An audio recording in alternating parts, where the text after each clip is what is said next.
You tell yourself you're over it. You promise you'll move on. You even convince your friends you don't care anymore. But then, why do they still live rent-free in your mind? Why does the thought of them still tighten your chest? Why do you still check their social media just to see how they're doing? Why do you feel this magnetic pull towards someone who might not even be thinking about you anymore? You know they hurt you. You know this attachment is painful, but something inside you won't let go. There's a reason for that, and it's not what you think. Your brain is playing tricks on you, and not just in a you're being too emotional way. No, this is deeper, more primal, more dangerous. Psychologists have spent decades studying why humans get stuck in these emotional loops, why we hold on to something that's hurting us, even when logic tells us to move on. And what they found? It's actually terrifying. You're not weak. You're not crazy. And you're definitely not alone. But if you don't break this cycle, you could stay stuck for years without realizing it. Right now, you're trapped in something scientists call a psychological loop. Your brain isn't just holding on to the past, it's replaying it over and over and over again. Neuroscientists discovered that heartbreak, whether from a breakup, rejection, or even a toxic friendship, activates the same brain regions as physical pain. Your brain literally thinks you're in danger. And here's where it gets dark. There's a cruel trick your mind is playing on you. It's keeping you addicted to hope. Every time you check their social media, every time you replay old memories, your brain releases tiny hits of dopamine, the same chemical that fuels addiction. But here's the problem. You're chasing a hit that will never be enough. You're stuck in an emotional slot machine, pulling the lever, hoping for closure, hoping for relief.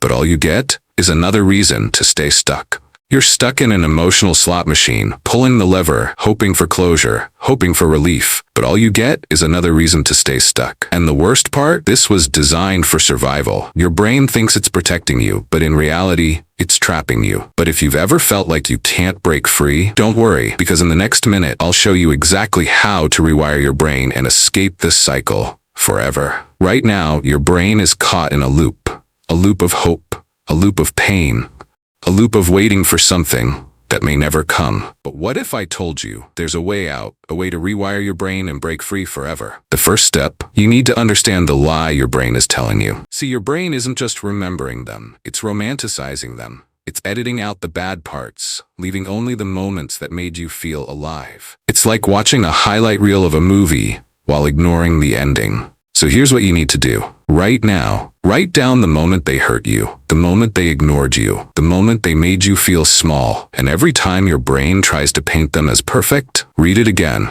This is called a reality check rewire. And studies show it forces your brain to stop romanticizing the past and see it for what it really was. But that's just step one. Because next, you need to shut down the hidden trigger that keeps pulling you back without even realizing it. This is where most people fail. But you won't, because I'm about to show you the exact way to break the trigger permanently. Here's the real reason you can't move on. It's not because you miss them. It's because your brain is still searching for closure. But here's the truth. Closure isn't something you get. It's something you create. And the reason you're still stuck? Your brain is caught in something called an open loop. Let me explain. Imagine you're watching a movie, and right before the big reveal, boom, the screen goes black. No ending, no explanation, just a void. Your brain hates this. It's wired to seek completion. That's why unfinished thoughts, unanswered texts, and unresolved feelings keep replaying in your mind. So, how do you close the loop? How do you shut it down once and for all? You have to do something called a pattern interrupt. See, right now your brain is expecting you to keep checking their social media, rereading old messages, or waiting for an apology that may never come. You need to break that expectation, and here's how. Step 1. Remove all reminders. That means muting, blocking, deleting, whatever stops your brain from expecting them to return. Step 2. Replace the habit. Every time you feel the urge to check on them, redirect that energy into something new. Go for a run, text a friend, start something you've always wanted to do. Step 3. Rewrite the story. Right now, your brain sees them as the main character in your life. But what if they were just a side character in your journey? Think about it. The best stories aren't about the people who left. They're about the hero who kept going. And you are the hero, but only if you choose to be. Because in the final minute, I'm going to show you the last step that will make sure you never fall into this trap again. This is it. The final step. The moment that separates those who stay trapped from those who finally break free. And it all comes down to one decision. You can either keep waiting for closure, or you can give it to yourself. You can keep replaying old memories, or you can create new ones. You can stay stuck in the past, or you can step into the life that's still waiting for you. Because here's the hard truth. Moving on isn't about forgetting them. It's about choosing you. And that choice, it starts now. So if you're ready to finally take back control, drop a "I choose me" in the comments. Say it out loud, write it down, make it real.